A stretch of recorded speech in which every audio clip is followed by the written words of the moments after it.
It is currently 7:03 p.m. on the night of November 2nd, 2020, the night before the elections, the night that we've literally been fighting for and towards for 4 years, having learned some really, really, really hard lessons. And now I feel like we are being asked to use the tools that we've gained in the past 4 years to make a real difference and to make a change and to not get comfortable and complacent like we did.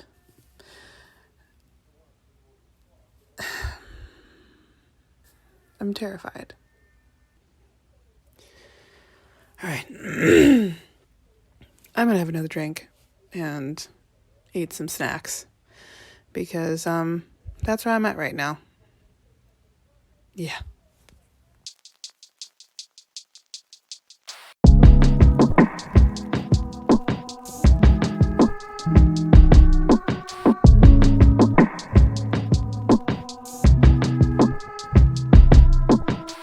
Mixed Messages is a podcast by Bree Graham and Emily Madigan, two mixed women trying to navigate the complexities of living between multiple communities in these divided times.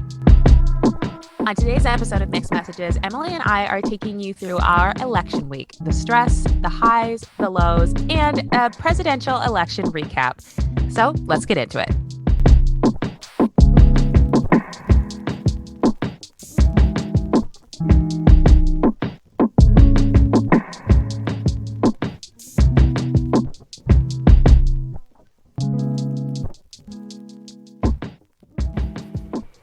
It is 1:51 a.m. on November 3rd, 2020, and I woke up and I can't sleep.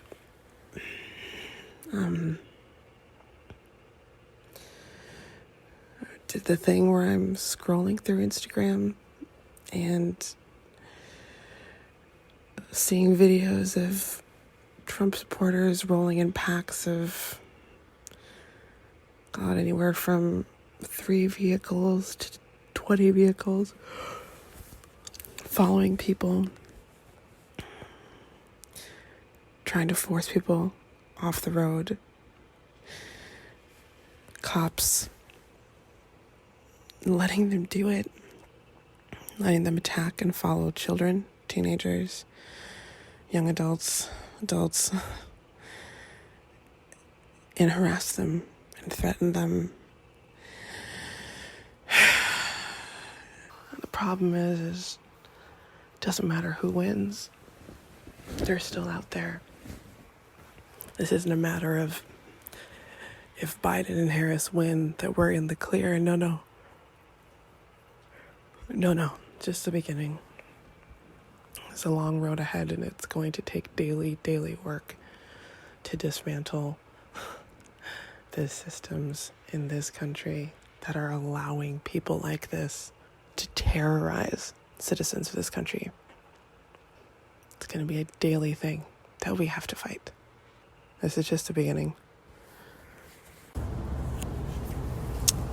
So it is 6:45 in the morning, and I woke up and I remembered what day it was,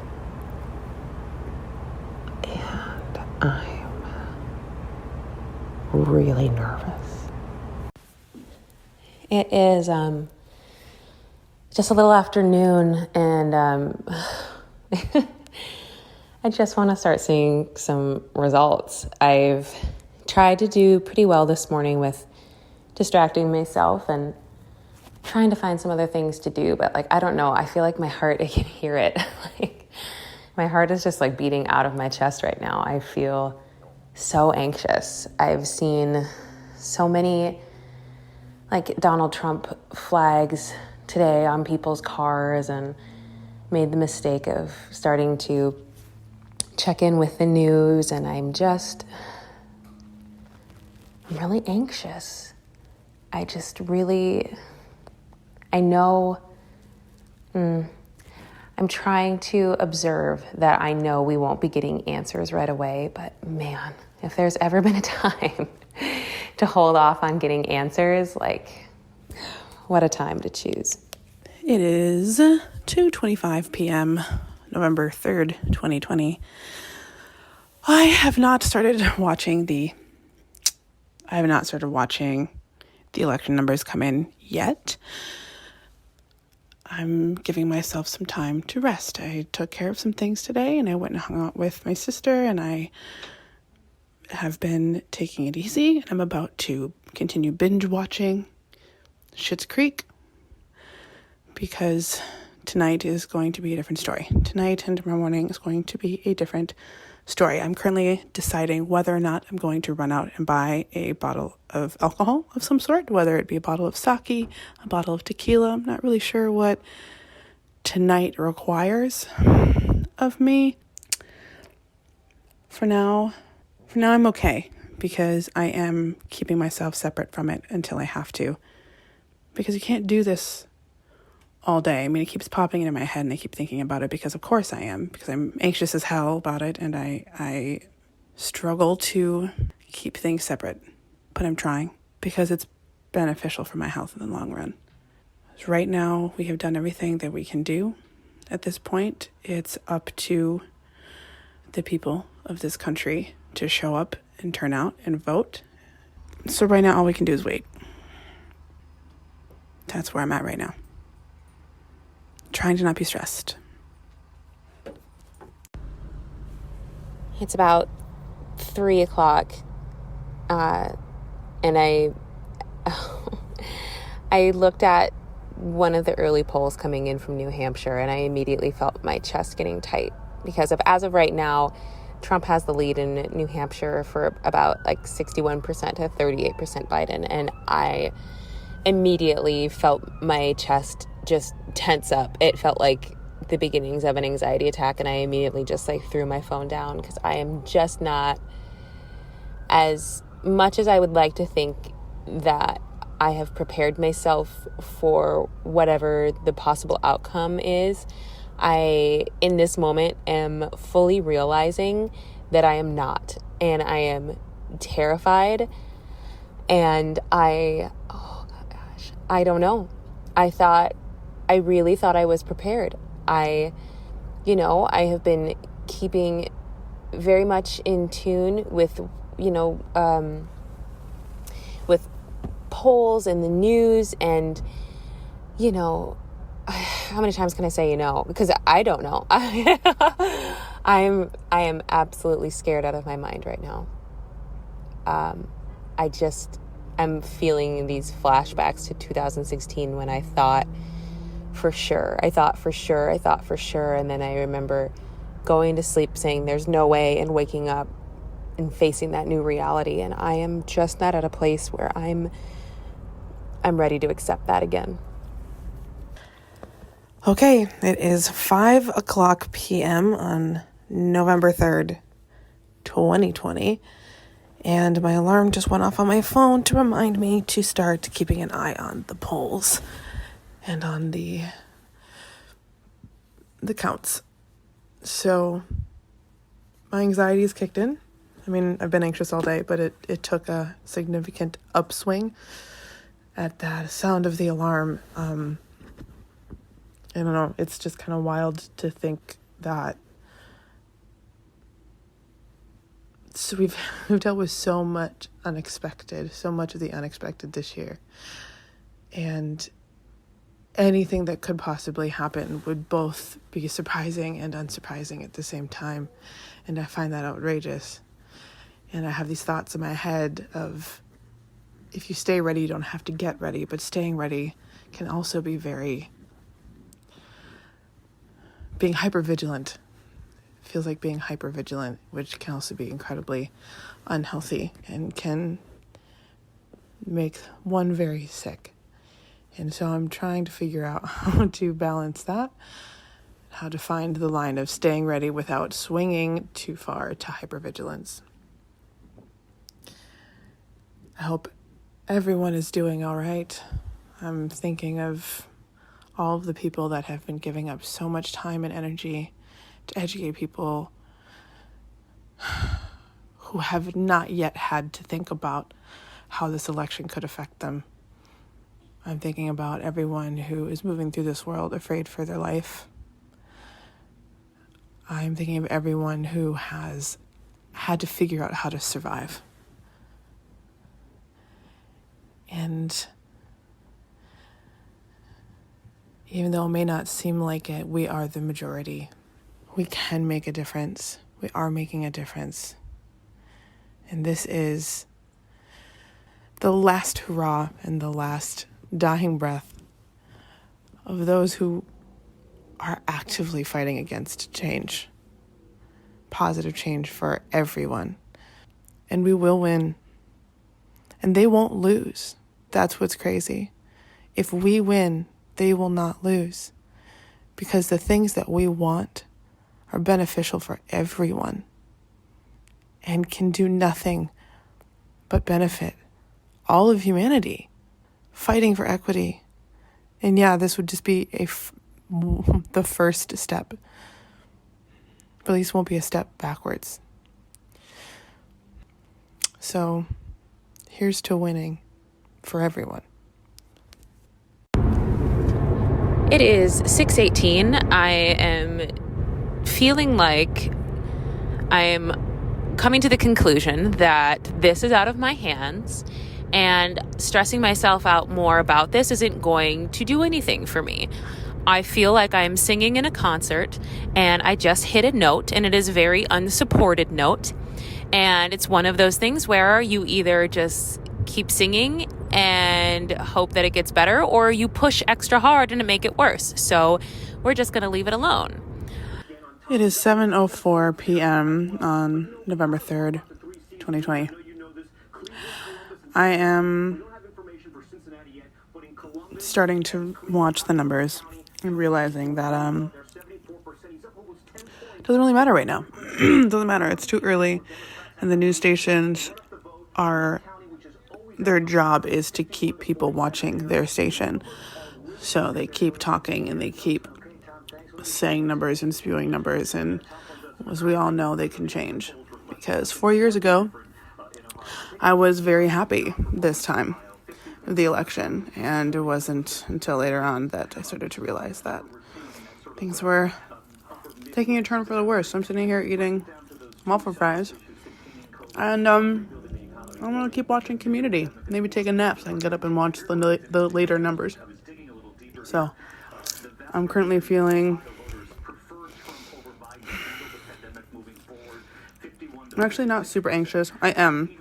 It's hard because it's like, am I anxious, or am I just so used to living with anxiety in my body that I don't really know the difference anymore? I'm not really sure which one it is. But I do know that I still have hope, and I know that we can make it through anything. And by doing things that I'm in control of, I mean I am at Whole Foods right now, going to get a bath bomb and some essential oils, because we're gonna self-care tonight. That's the vibe. I also just found out that Florida right now, Biden is in the lead, and that is huge. And so I'm not saying that it's giving me a ton of relief, but I am experiencing a little more hope than I was 10 minutes ago. It's 8:35. I am not doing okay. I'm sitting here just watching these numbers come in, and I'm not doing all right. I wish I had something more insightful to say outside of that, but that's all I can think is I'm not doing all right. They keep showing up these different scenarios in which Biden might win and Trump might lose, and I'm just like, oh my God, I can't handle it. I cannot handle if he wins again. Oh my God. It is 9:05 p.m.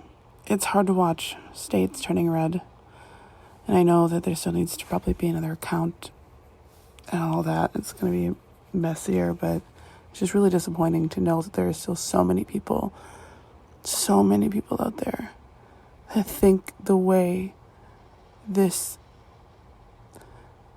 shit stain treats people and allows others to treat people and infringe upon their rights, all for no reason other than they're different from them.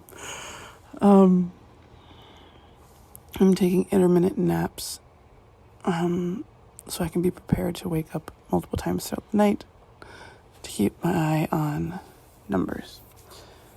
I'm stressed, I'm disappointed, I'm glad I'm able to sleep at least a little bit, just grabbing these little naps. It's just, all of it's just so disappointing. But I'm trying not to give up hope. It's 10:40. I'm just checking in at this point. Yeah, I don't really think I have anything to say. It is 5:49 a.m. on Wednesday the 4th. And I'm feeling a weird sense of determined calm. It's one of those things where the shock and disappointment came in 2016 and it never left. So it's not a new feeling that I have to deal with because no one's shocked or surprised. It does suck to realize that even after everything that Trump has done and said, and the way his followers have terrorized people who look like me and the people I love, it is weird to think that leaving my house, 50% of them, for the people that I see, either actively want my rights to be removed from me and or they actively want me dead, or they're okay with sitting back and letting it happen and watching. And that sucks. I am completing my gun safety course today, going to the range to shoot for the first time. And the timing of it is not lost on me. I mean, yes, I scheduled the appointments and everything like that, but I could have done this any other time. I'm doing it now. I think it's important that we all find healthy and safe ways that we feel comfortable protecting ourselves. And I think it's important that we all find some way to make this through because we can. We've done this before. It's nothing new. It's nothing new. Sometimes I wonder how Black people specifically are so brave. We just keep going.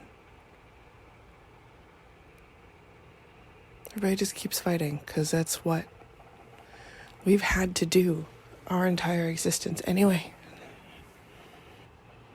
Here's to hoping that things will be different in a couple of hours or days. And we'll pull through this, but I don't have much hope for that because I lost my hope in America a long time ago. 6:06 a.m. I will say this.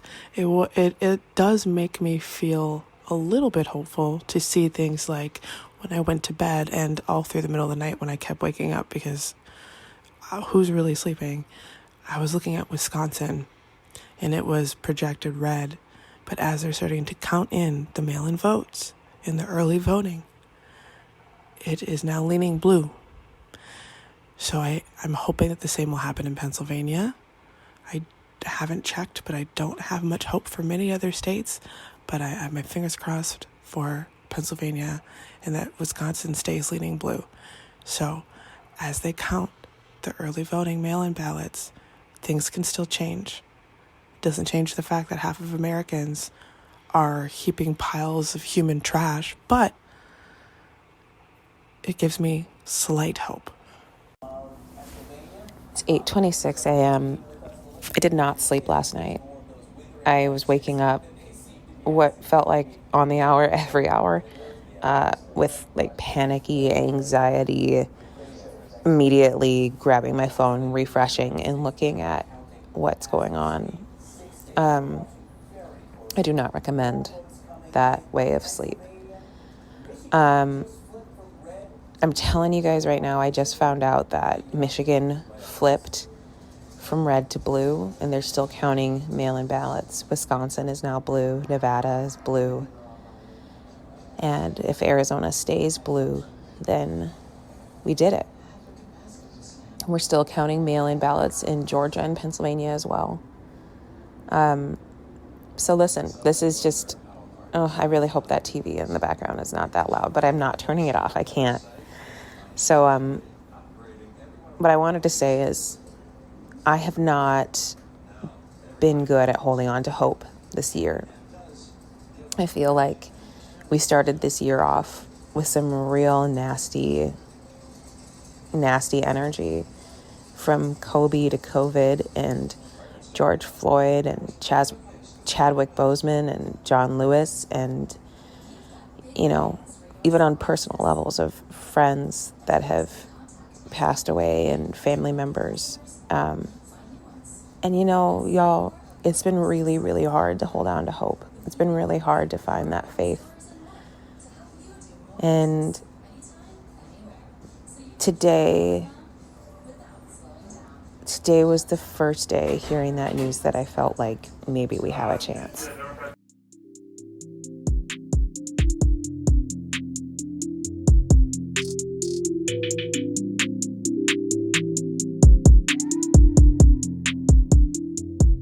After 4 long, tense days, we've reached a historic moment in this election.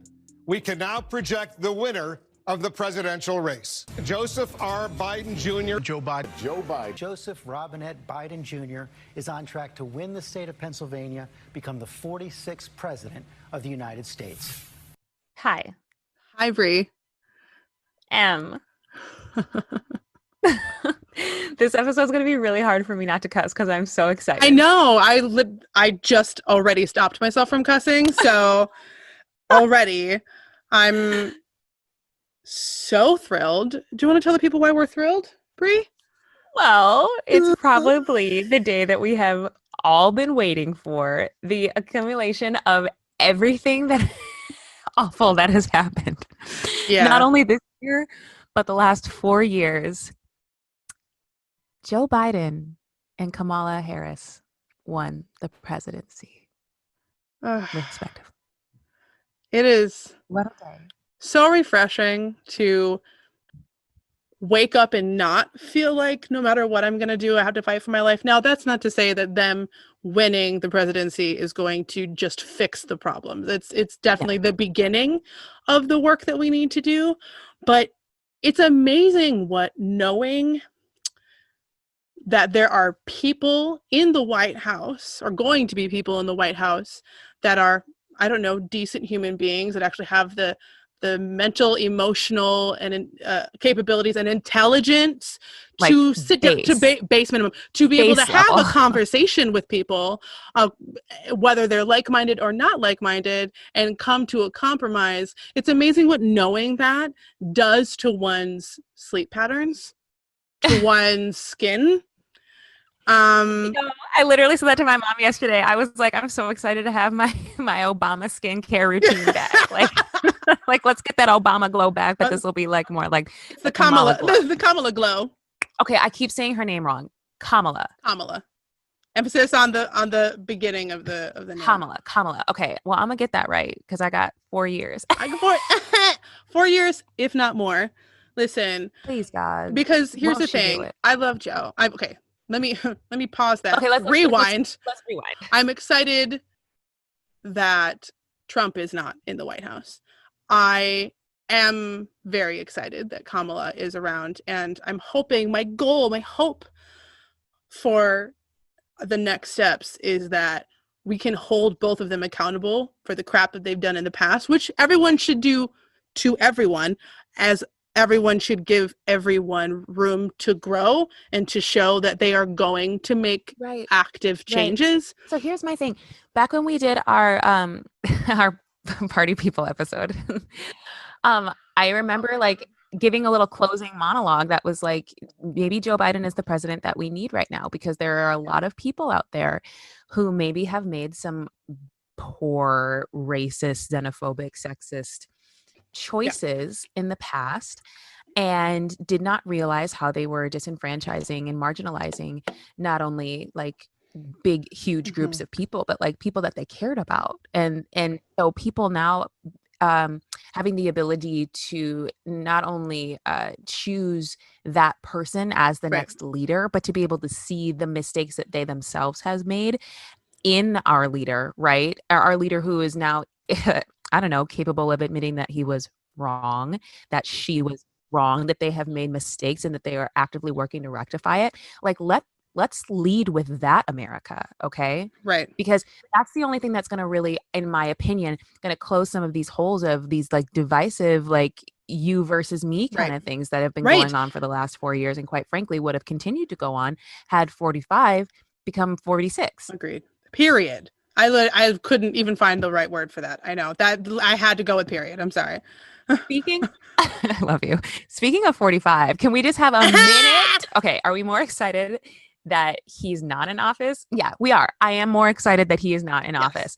I'm not to downplay like how excited I am about Kamala and Joe, but like during the DNC, like the Democratic debates, like Joe was my absolute last option. Like maybe not like not what I wanted. Bloomberg. Bloomberg was my last option, and then it was Joe, and I just did not. And anybody that would have asked me at that time, I would have been like, yeah, here are the reasons why this is not what we're doing. And do you want to know what makes me really mad? My dad called it from the jump. And he said, listen. That's really upsetting. That's very upsetting.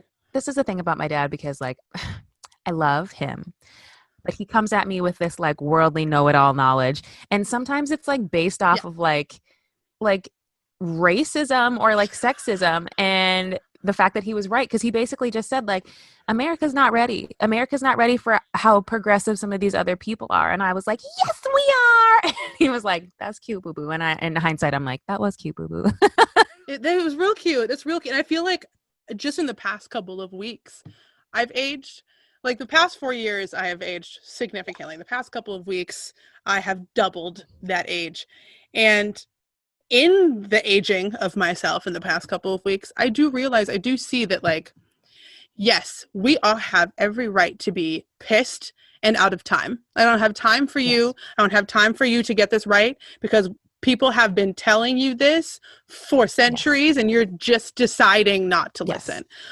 However, if we actually want to save this sinking ship that we call America and not pick up all of the like-minded people and find an island somewhere and just go do our own thing there, that's just not going to happen. If we want to save this sinking ship that is America, we have to hold people accountable, but then breathe back a bit and give them a little bit of space for growth. Because we haven't done that and then stepped back, nobody, and I don't care if you're right or wrong, black or white, it doesn't matter. Nobody responds well to that. No one responds well to being backed into a corner and being beat over the head. Again, doesn't mean they don't deserve it, but if we want to get the response that we need in order to move forward from this, we have to breathe back. 100%. That was the thing that I was thinking about. A good friend of mine has a boyfriend who decided that this year was the first year he was going to vote for Trump, which I'm going to let you listeners just marinate with that. Like this year was the first. Did he give a reason for that? Girl, it's not going to be first of all, it's not going to be a good reason no matter what. But the reason was he was nervous that Joe Biden was going to come in and change up the gun control laws. I knew it. I was like, as someone who just recently got her certificate to be able to have a conceal and carry, no one's going to take your guns. What we would like to do is regulate assault rifles that were created literally and only for war. You're preaching to the choir right now, baby girl. Anyway, but the thing is that the thing that made me really take pause was that I really had this urge to reach out to him and say,